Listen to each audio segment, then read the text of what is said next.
6 weeks ago, we set the position piece this last 6 weeks in question by asking, or in place, I should say, by asking two questions.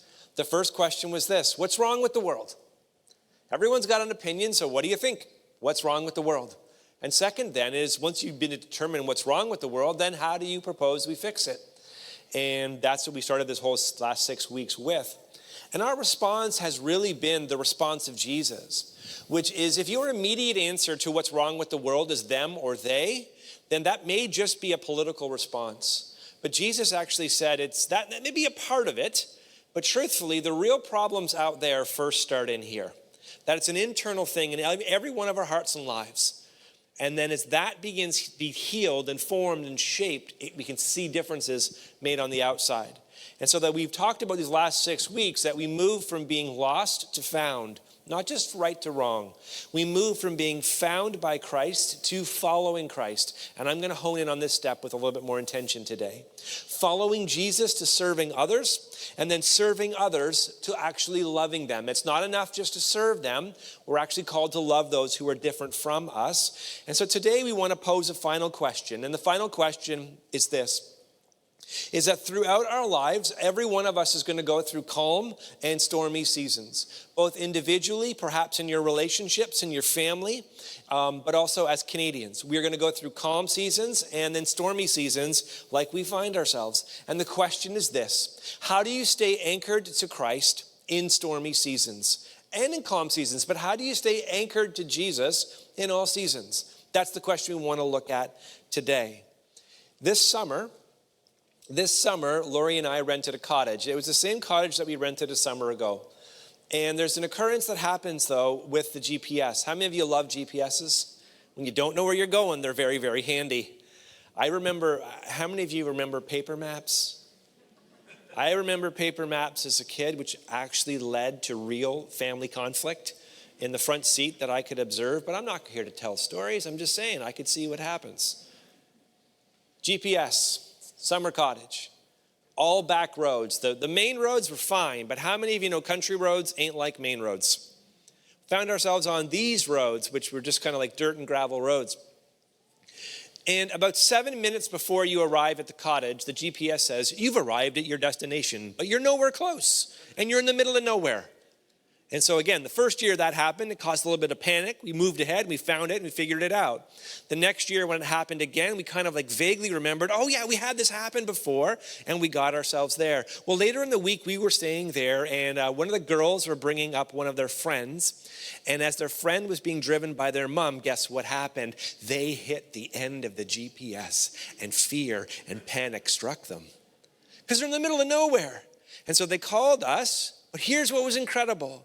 Because we knew where they were and where they were going, we were able to speak a word of peace. We were able to speak a word of just saying, don't worry about it. If there's only one road, just follow it in about 5 to 6, 7 minutes, depending on how quickly you drive, but you should slow down because it's precarious. So we should see in about 7 minutes, we're just on the left-hand side, okay? Because again, we knew where they were, we knew where we were, and so we were able to say, relax. This is where you are. This is where you're going. Even though this isn't working, you're going to get there. Can I say this to you, beloved? There are a lot of things in culture that have stopped working, and we as a culture are freaking out because we know where we are, but we don't know how to get where we're going. But we as followers of Jesus have a high priest who knows where we are and knows ultimately where we're going. And so my heart is, can we trust? Can we keep following Jesus? I believe with all of my heart for you that this is a prophetic word for you, whether you're here or you're at home. I believe for the church in Canada, which includes you, that you are in and we are in a season of formation for future assignments. That we are in a season where our character is being tested. It is not just for the season that we're in. It's for a future assignment that God has for you. And our obedience or disobedience in this season does matter. It does matter. Not maybe for what the weight is on your shoulders today, but perhaps what it would be tomorrow. One day, a disciple most known for his doubt, which is not a great thing to be known as, because actually Thomas did a lot of great things. But he's most known for his doubt. One day he asks, though, Jesus a really insightful question. He said, Lord, Thomas said, we don't know where we're going, and so how can we know the way? That's my little story just a moment ago about the summer cottage roads. We don't know where we're going, and so how can we know the way? That's a really important question.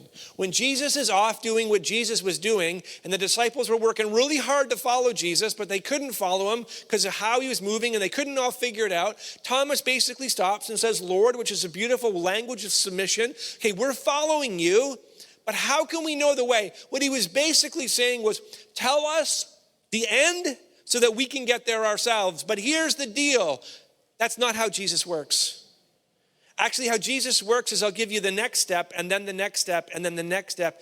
The goal is you follow me, and in following me, I will form you to be who I've called you to be, and you will get to where you need to get. But if I gave you the whole picture now, you're going to pause your following. How many of you know if Jesus would have answered him and said, well, Thomas, here's what's going to happen.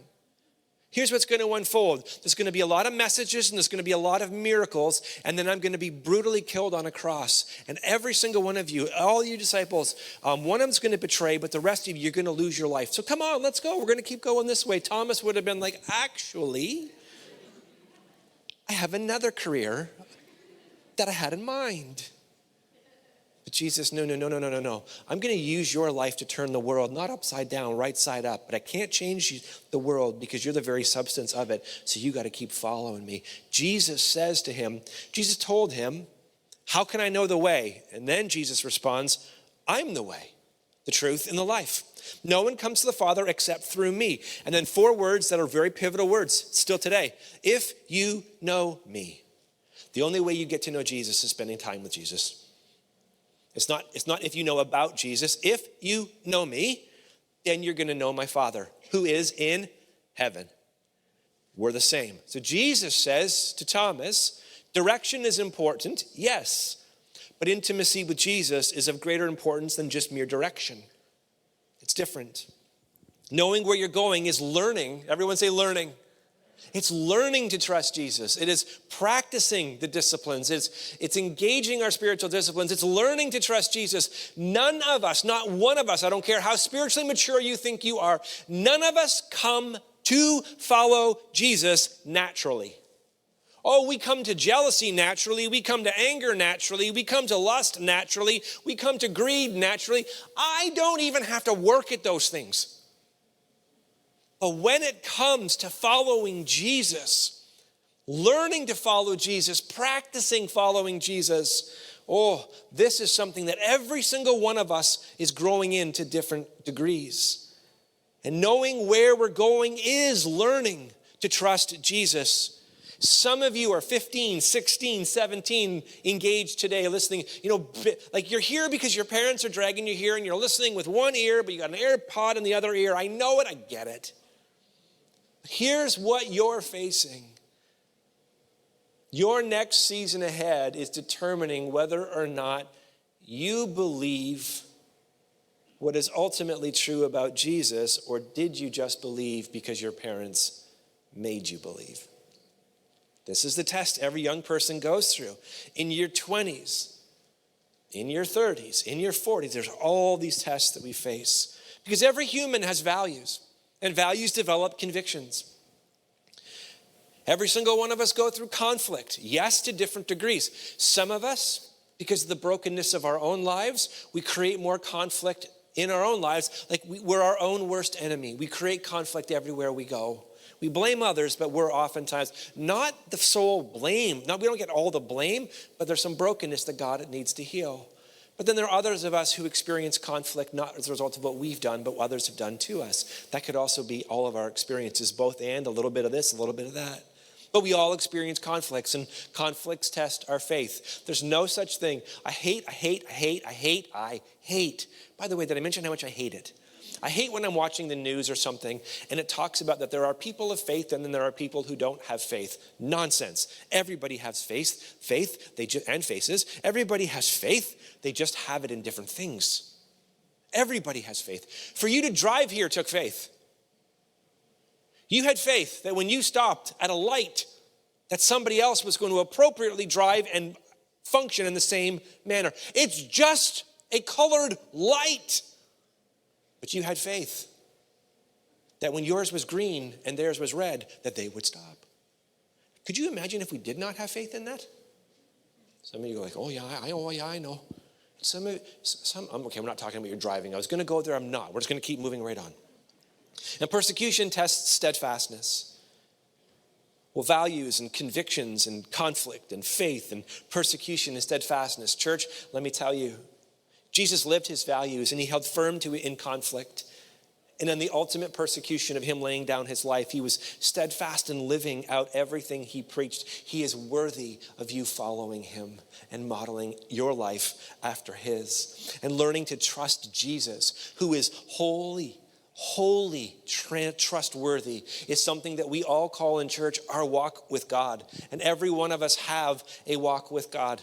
Whether we call ourselves atheist, agnostic, or follower of Jesus, everybody has a walk with the God of the universe.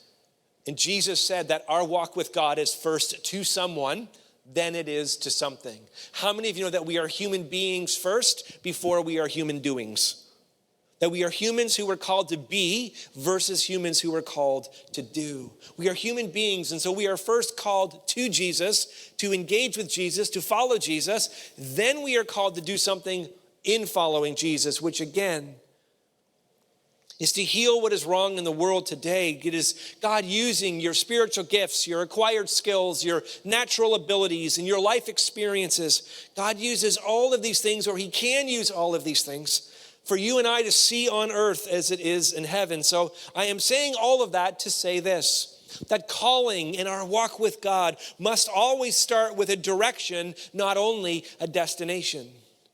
It has to start with a direction, not only a destination. The answer to the question isn't how do I get to heaven? The answer to the question is, or the bigger question isn't how do I get to heaven? The bigger question is, how do we see heaven on earth? How do we engage and follow the way of Jesus? Because again, it isn't just a future thing only. Yes, it is that. Yes.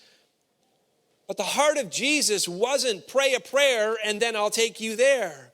The heart of Jesus, no, was pray a prayer. Yes, one day we will be there. But in the space between, the heart of Jesus is that we follow Jesus, and by following Jesus, then we use everything he's given to us to see what is there in heaven show up on earth. Or else there's no purpose. Well, why did I give my life to Jesus? And then I'm just waiting to be evacuated from this really, really bad place. That's not the message of Jesus, the life of Jesus, or the way of the kingdom. The way of the kingdom is I follow Jesus, which may start with a prayer. I surrender my heart to God. And then again, I walk with Jesus, and he uses my life to show up things on earth as they could be in heaven. And one day, yes, I will dwell with him. But the entire goal of my life is not that day. That day will take care of itself if I continue to follow Jesus. Are you with me?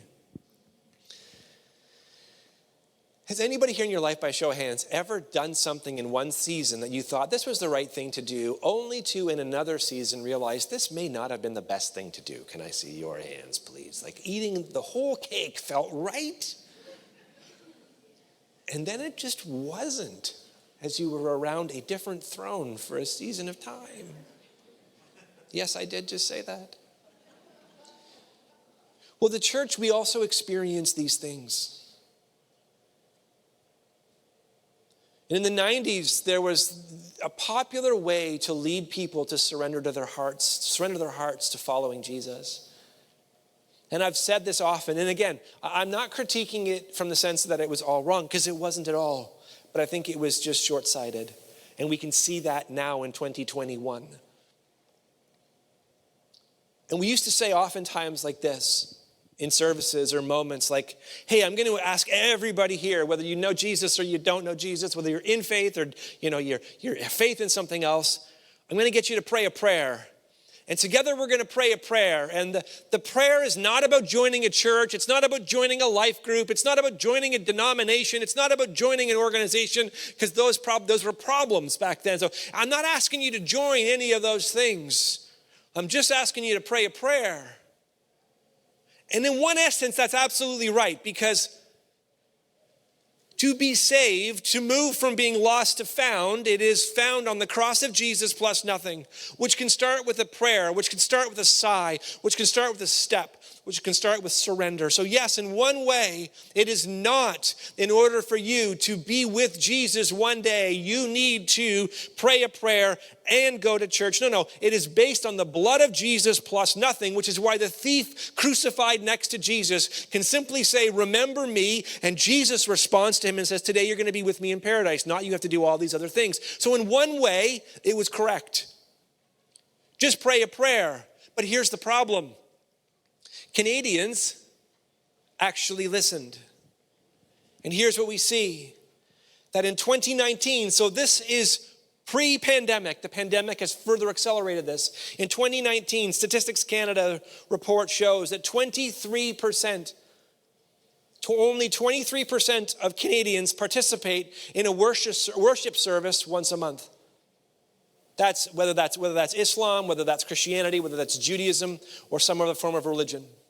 Only 23% of Canadians participate in worship services once a month. And that's down from 1985 quite significantly. But here's what's interesting.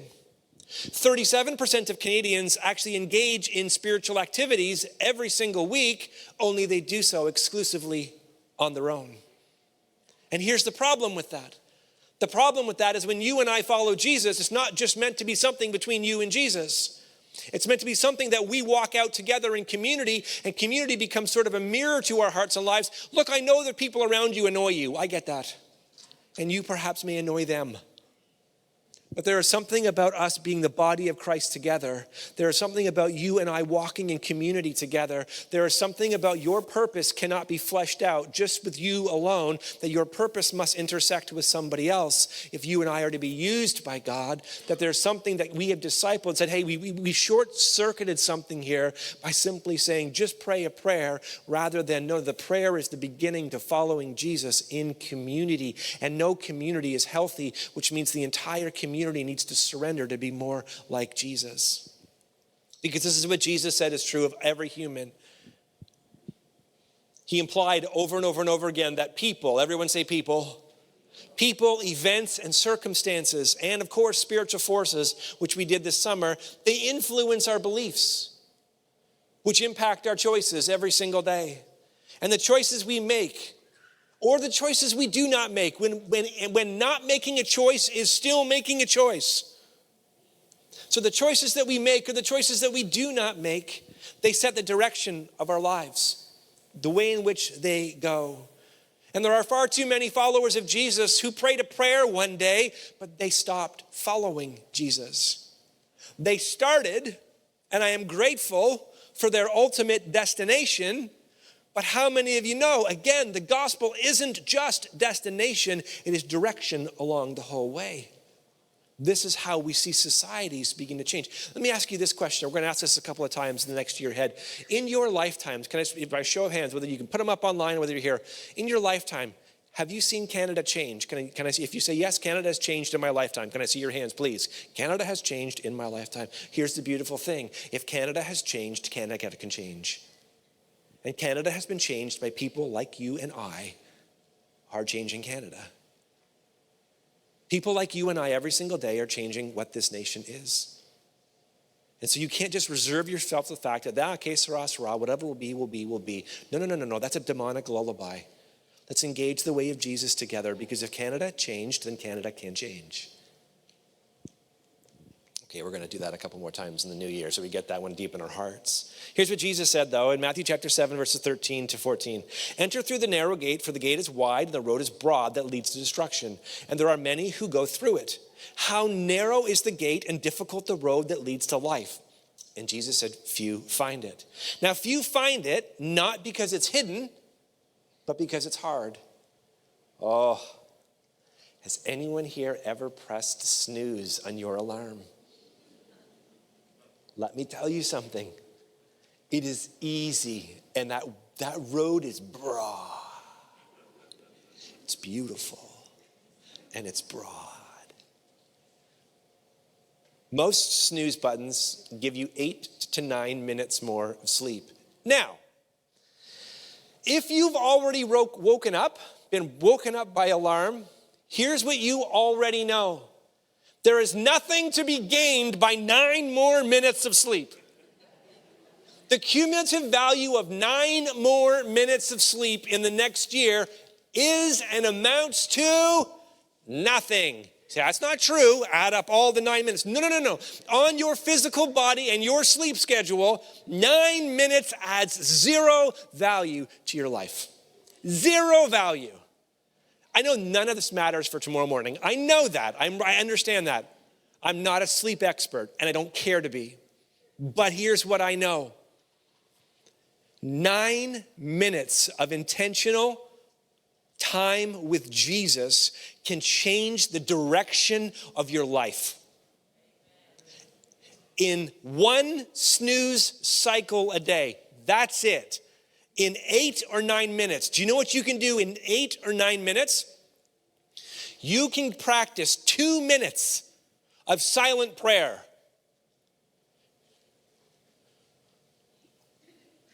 What is silent prayer? It's not complicated. You sit there and say nothing and do nothing. Why would I do that? Why on earth would I do that? Because if you practice 2 minutes a day of silent prayer, you know what you'll discover? The problem isn't the noise of the world out there. It's the noise of the world in here. Because you'll practice 2 minutes of silent prayer a day where you say nothing and you do nothing. You just sit. Lord, I thank you that your mercy is new every morning. I'm just going to sit in your presence today. And in that moment, every single notification, red notification on your phone, is like, ooh, I want to touch those. Every to-do list starts to come to the surface. Every person who annoys you, and there's a lot of them, begin to come right to your mind in those 2 minutes of silence. Some days, all of your insecurities and inadequacies in silence. Some of us don't like silence, not because it doesn't do anything, but because of what it reveals. I want to run, I want to busy, I want to distract myself. Don't talk to me that, don't talk to me. In 9 minutes, you can do 2 minutes of silence. You could read a Bible or listen to a thing on a Bible for 4 to 5 minutes. And then you could have a few minutes of prayer where you say, God, I thank you for today. I thank you for the opportunity to follow you. I thank you for my relationships. I thank you for this dumb job that I have. Yes, you can pray that. Hopefully it'll change to you like I'm grateful, but you might have a dumb job and you can say, God, I thank you for this dumb job. Lord, I ask you for a different one, but I'll be faithful with the dumb one first. Lord, I thank you for it. Lord, I thank you for my annoying boss. And if Lori prays that, we got a problem. Just a little joke there, but not really. Moment of insecurity.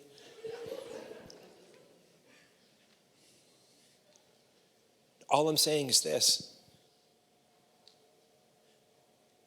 There are things that we can do in our life that over the course of our life add no value whatsoever, like 1 snooze. And in the same amount of time, there are things that you can do that are so small and they seem so insignificant, but they can change the entire direction of your life and destination of your life. They can posture your life in such a way. Okay, here's one little practice that I've begun to do. Anybody here in life ever find themselves frustrated? Can I see your hands, please? Okay. So I take a piece of paper and I write on that piece of paper on one column all the things I'm frustrated about. And on the other column, I write now all the things that I'm frustrated about that I can't control. And I give those to God. Turns out I'm frustrated about a lot of things I can't control. But I don't pay attention to the things I can.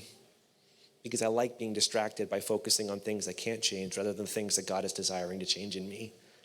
Ooh, that's a terrible word. Terrible word.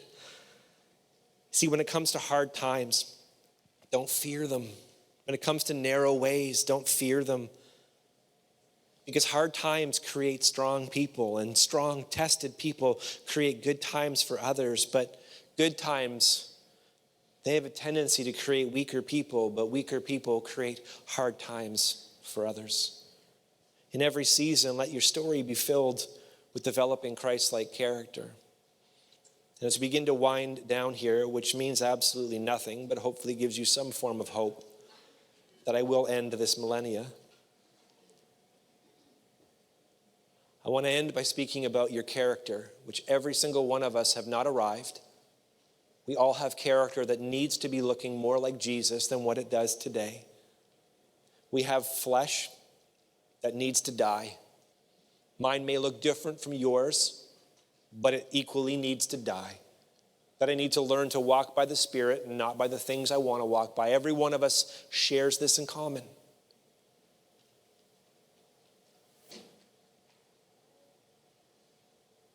And a concern that I have, a pastoral concern, not a criticism of any of you, just a pastoral concern I have, is there are far too many Christians today with the character of Samson that want to change the world, they want to change Babylon, but they need the character of Daniel. In order to develop tested, strong character, God puts us through trials. Not because he doesn't love us, but because he does.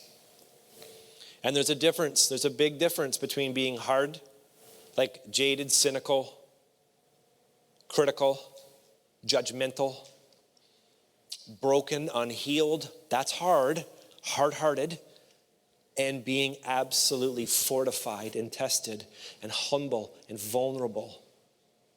It's different.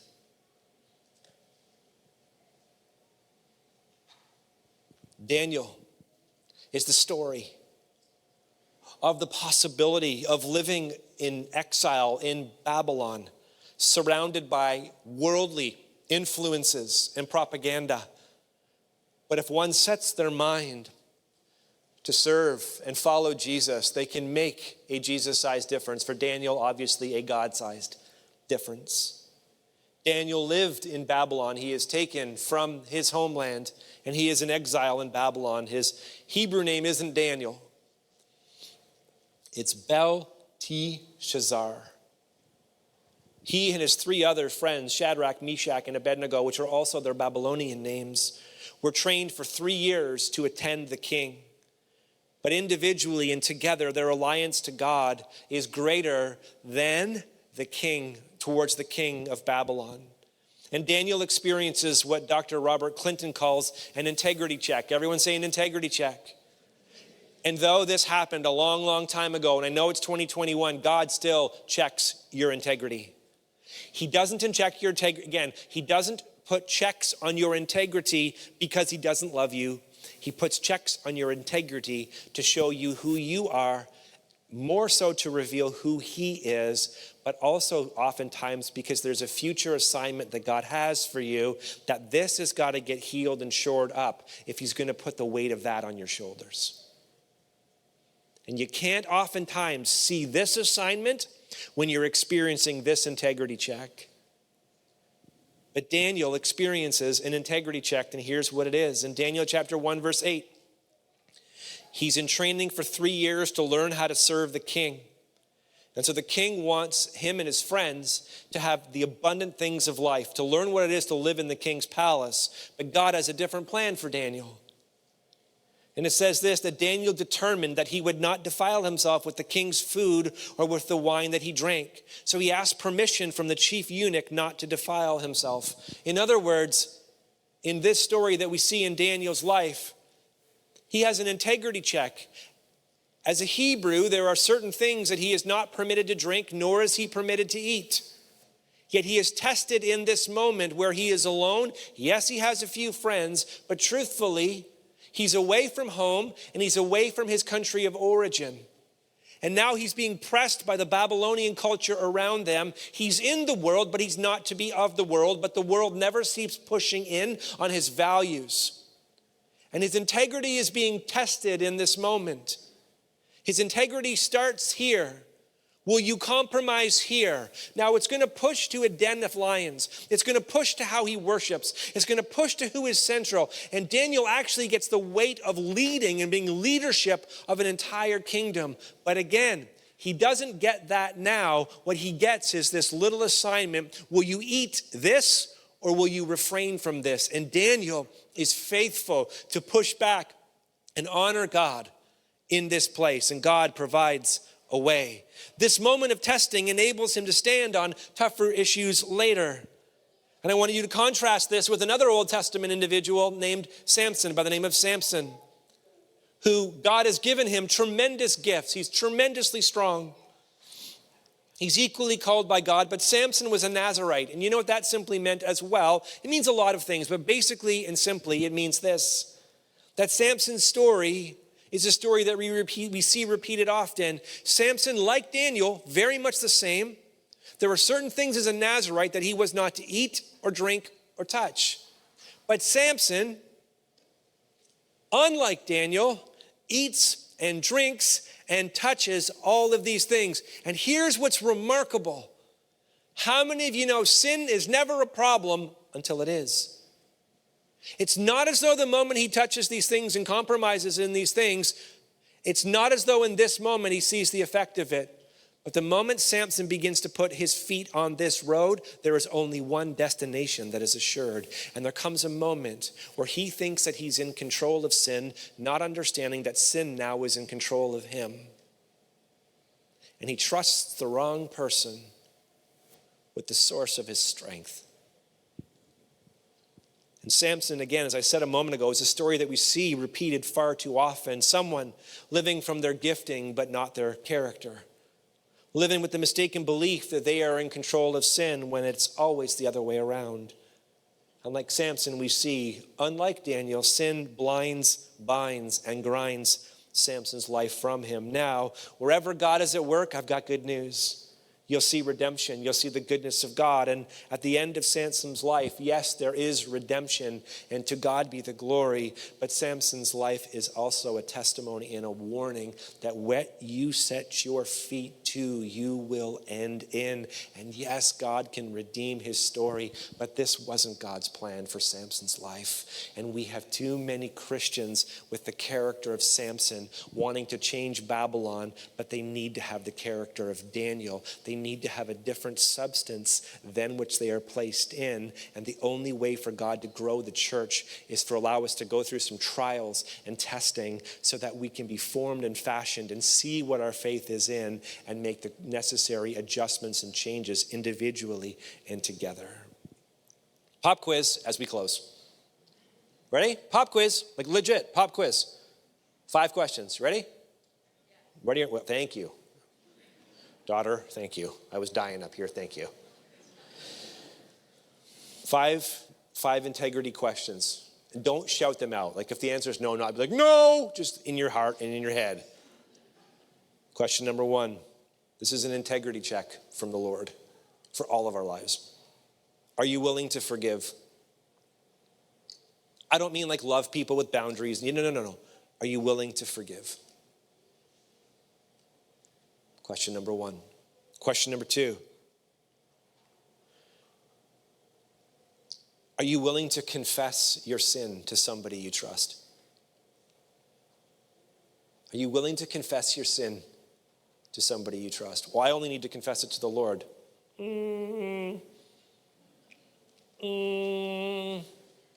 James says otherwise. Confess your sins one to another. Because sometimes the sin isn't only against the Lord, it's against other people.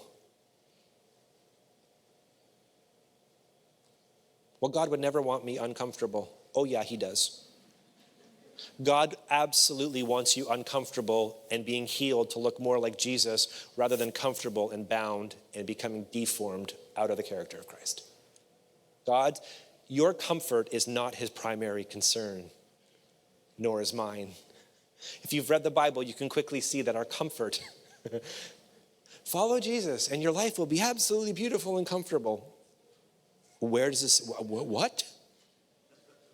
Well, Jeremiah 29:11. Yeah, but that was to people in Babylon, also in exile and in, come on.